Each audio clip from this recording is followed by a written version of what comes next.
Hi, how's everybody? Welcome back to my channel. This is Soco de la Rosa. I'm here with another video. Yes, Valesca's here. She will always be here till next year. Hopefully she'll go to school. I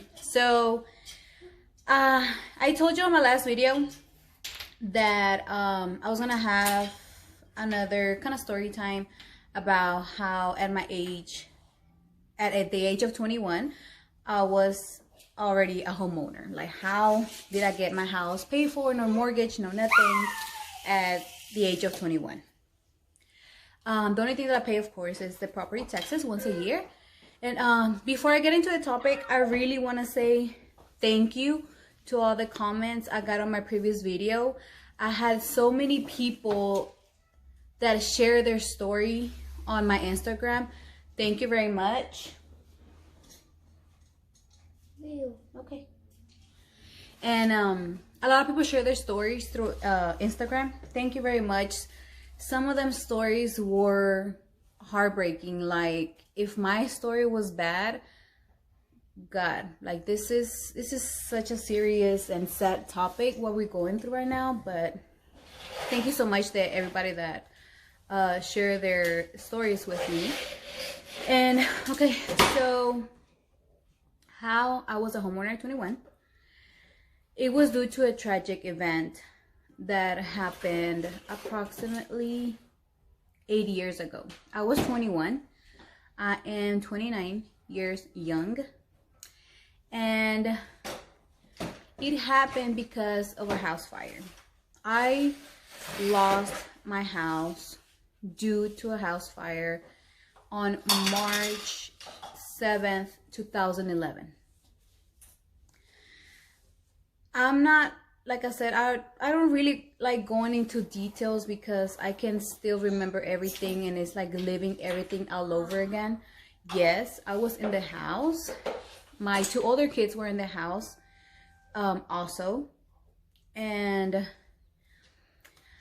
it happened early, I'll say like around 10 or 11. I can remember exactly the time. But my kids were in the living room. I was in the bathroom. And I always loved candles. Okay? Always. And that's why my house caught on fire. Due to a candle. I don't buy them anymore. I would love to buy them, but it's something that it was so tragic that it scarred me for life. I learned my lesson, never again. A lot of people say, well, you should put it inside of a little bucket, inside of water, blah, blah. This was the kind of candle. It was, I think, Airwick. I don't know what it was, what brand it was. And it was like a little dish that whenever it melted, it would turn into an oil. So it was already into a dish, you know? So I guess one of my kids, I was in the bathroom, one of my kids, okay, back in my house back then, it was so tiny that, one side, it was the kitchen, and on the other side, it was literally my living room. So there was only this little wall that had like a little frame in the middle. That's where I used to put my candles. And basically, it was like a 50-50. If the candle or the oil dropped in the kitchen side, it was gonna fall into the tile, which nothing would have happened. In this case, it fell on the other side, and my couch, my sofa, was like all the way to the wall, so it fell on top of the sofa. I still remember what I saw after I got out of the bathroom. And like, I'm gonna tell you this, guys, please, please, please always have smoke detectors in your house. Like, literally less than a month before that happened, my husband had installed the smoke detector. That's the reason why I got out of the bathroom, because I heard the smoke detector. Like, it's just unbelievable how just a month before my husband had installed them. So I just got out of the bathroom when I heard it, and I saw the couch or the sofa catching. I tried to put it out, I couldn't, so I just took my kids out. Like I said, I'm not gonna go into details because it still hurts a lot, and it's just like living it all over again, which no. So I just got out my kids, got out the house, got my cell phone. I remember one of my neighbors tried to help me put out the fire. We just couldn't, and we just called the fire department, and they came. And I remember when I called my husband, to be honest, I wasn't shocked. I remember that day I couldn't cry. I was in shock that something that you see on TV, that a house, a car caught on fire, it had happened to me. Like, I'm telling you, it happened to me 80 years ago. My house had caught on fire. Thank God we had insurance. It was, bless you, mama, it was a big, bless you, it was a big help. Everybody, bless you, get insurance, have house insurance, renter's insurance, any kind of insurance. Please get you one. It's super important. Like, I remember after my house was completely out of fire, my house used to be so small. Like, we used to pay our mortgage, it was $396 a month. Super cheap. My house was tiny. And the main areas where it affected, it was the kitchen, the living room, and the dining room. It was like the main where it affected. It was 3 rooms. It didn't affect like my clothes and stuff. It didn't affect it as much. It was just, there was a lot of heavy black smoke. Like my bed, it was untouched, just a little bit of, you know, the smoke, but you can clean that off. But whenever we had to do the claim and everything, everything had to be completely destroyed and start all over again. My husband had to stop working so he can focus on the house and rebuild it. My husband rebuilt my house, and we used to rent a house near our house, and I was always there. So my husband quit working, and I remember that first day when I came back to my house, and I walked in my house and they had to take everything down, walls, everything. I couldn't go in. It was an accident, but I mean, you know, accidents happen. But I mean, I lit up the freaking candle, and that's why I don't like to talk about it. But I couldn't come in my house just to see my house destroyed.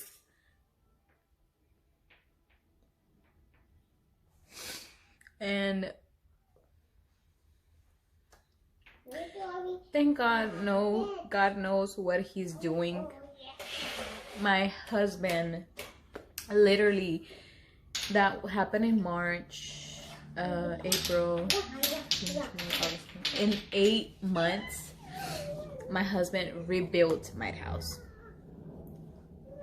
So how it happens, since we had the insurance, like guys, fighting with insurances is the hardest thing ever. They don't want to give you no money and you want everything. So it was always a freaking crash. Like, you wanted the money but they don't want to give it to you. It was horrible. Everything you buy, scan it and save it. I know it's really hard to keep up with receipts, but how it happened, I don't know how the things have changed now, but 8 years ago, you would have to, like, if you had the receipt of it, they will give you the full amount of it for your personal properties. But if you didn't, and you just said, okay, I had my sofa, it costed $2,000, they will only give you half of it. If you have the proof of it, they will give you the whole amount. So luckily we did had a few receipts. Most of them were kind of fainted because of the years. So if you ever buy anything, a TV, a table, anything, keep them saved. I know there's some, or just free, just take a picture of it and save it somewhere where it's really safe. Like, that is so important now, that I had to struggle a lot. That it was just a lot. It was a lot of fighting, a lot of crying. It was a lot. So please, guys, if you have anything, have insurance. I'm telling you, it helps. So at this point, we had the maximum. Thank God, we had the maximum for the dwelling, which was a house, and a personal properties. We have everything. So we had the whole amount. We had the whole checks. At that time, how it was gonna work out, we were gonna send the checks to the mortgage company, and they will send us an amount, and we'll send, like, to work on the house, and we'll send pictures back to proof or have proof or what we have done to the house, right? And so on. That's how we were gonna do it at the beginning. Turns out that the owner didn't want it to do nothing with us anymore, which it was better in a way. So he was like, you know what? Just deduct whatever it was left and give them the rest, which it turned out way better. So that's when I became the owner of my house. The owner he just took the whole, whatever was left that we owed, and we just got the rest to fix our house. So my husband he quit his job. It took about 8 months to rebuild my house. And not perfectly rebuilt. Like, we moved into my house when we still didn't have any tile. It was just cement. But it was fine. Since it was already our house, we wouldn't have to be paying rent on the other house that we were staying. So my husband is freaking amazing. He did this house in 8 months. And now it's a 2-story house. It has 4 rooms upstairs. Our living room is pretty big. I'm in my living room right now, and there's whatever used to be my dining room is whatever used to be my garage is now my dining room. So we don't have no garage, so we just did it a little bit bigger. It's a pain in the ass to clean, but I love my house. Like, I appreciate it. But having a big house, it's a pain in the, it's never clean. With 3 kids, never clean. And then before my house got on fire, it was such a tiny house that I was done in 1 day. Now my house is never clean. Never. So that's how, at the age of 21, I was the owner of my house. It was a blessing. It was such a big blessing, but we had to go through so much. We had to suffer so much that I do not ever wish this upon everybody, or nobody. But it was such a hard moment. I think it was even harder than when my husband got taken away 3 years after by immigration.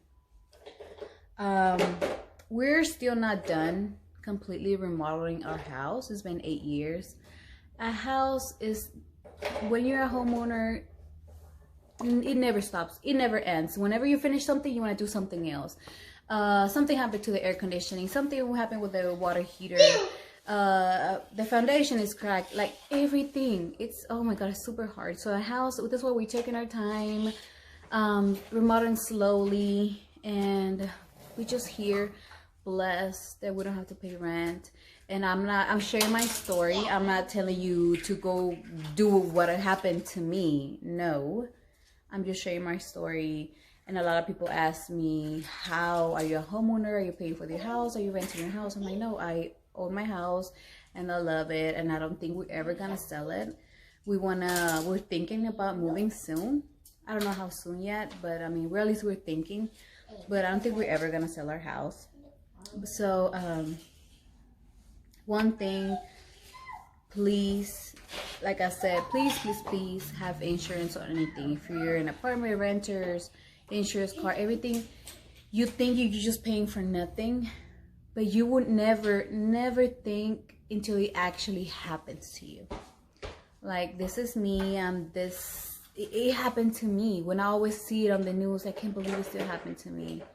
And I don't really like to talk about it because it still hurts me. Like, I still remember when I saw the fire on the sofa. I still remember everything. It was horrible. But thank you guys so much for watching. I know it's a short video, but like I said, I don't like to go a lot into details. It hurts a lot. It hurts a lot. But like I said, God knows what he's doing. He does know. And I'm blessed for having my house. I'm blessed for having my family, my husband, and we just here living day by day. So if I find any pictures, I'm gonna try to look for them. It's been a while. There were the pictures that I took to send to the insurance. I will post them somewhere around here. And thank you so much, guys, for watching my video. Please don't forget to like, subscribe, and share. Comments, any recommendations, any suggestions that would like to see videos of me doing, or something else they would like me to talk about. What are you doing? Chocolate?